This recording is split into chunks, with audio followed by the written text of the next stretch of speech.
নমস্কার, রাধে রাধে, জয় শিব। আজকের একটা নতুন ছোট গল্প। আজকের গল্প বিশ্বাস, সততা এবং যে আপনার কাছে রয়েছে তার প্রতি আপনার শ্রদ্ধা।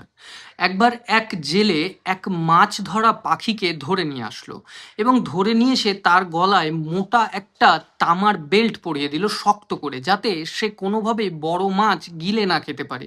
এবং তাকে ট্রেনিং দেওয়ালো এমনভাবে যে সে নদীতে গিয়ে যখন বড় মাছ ধরবে তখন সে তার মালিককে নিয়ে এসে দেবে। সেই মতোই সেই পাখিটি ট্রেনিং করে তার মালিকের সাথে রোজ নদীতে যেত মাছ ধরতে। আর মাছ ধরে সে তার মালিককে এসে দিয়ে দিত এবং বড় মাছগুলো তার মালিক রেখে তাকে ছোট ছোট মাছ খেতে দিত, কিন্তু কোনো দিনই তার মালিককে সে কোনো রকমের অবজেকশন জানায়নি। এইভাবে দীর্ঘদিন চলার পরে তার মালিক ভাবলো যে এ তো আমার গোলাম, একে যদি আমি মাছ না দিয়ে মাছের কাঁটা দিই তাহলে ছোট মাছগুলোকেও বিক্রি করে আমি অনেক টাকা কামাই করতে পারবো। আর সেই মতো তার মালিক তাকে মাছ দেওয়া বন্ধ করলো এবং যে বড় মাছগুলো ও বাড়িতে রান্না করে খেত সেগুলোর কাঁটা সেই পাখিকে দিতে শুরু করলো।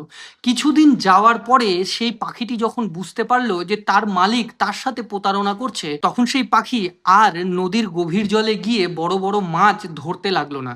সে নদীর কিনারে কিনারে থেকে ছোট ছোট মাছ এবং চিংড়ি মাছ নিয়ে এসে তার মালিককে দিতে শুরু করলো এবং তার মালিক রেগে গিয়ে তাকে মেরে তার গলা থেকে সেই তামার তারটা খুলে দিল, খুলে তাকে আজাদ করলো এবং সেই পাখিটি আজাদ হয়ে গেল। তো মোরাল অফ দ্য স্টোরি হচ্ছে যে আমরা জীবনে মনে করি যারা আমাদের সঙ্গে থাকে এবং যারা আমাদের কাজ করে, যাদেরকে দিয়ে আমরা অল্প পয়সা বা অল্প ভালোবাসায় কাজ করাতে পারি, আমাদের মনে হয় তারা হয়তো আমাদেরকে ছাড়া তাদের চলবেই না। কিন্তু আমরা ভুলে যাই যে এই পৃথিবীতে কারো কাউকে ছাড়া চলাটা অসম্ভব নয়। কারণ এই পৃথিবীতে মানুষ কোনোভাবেই স্থায়ী না।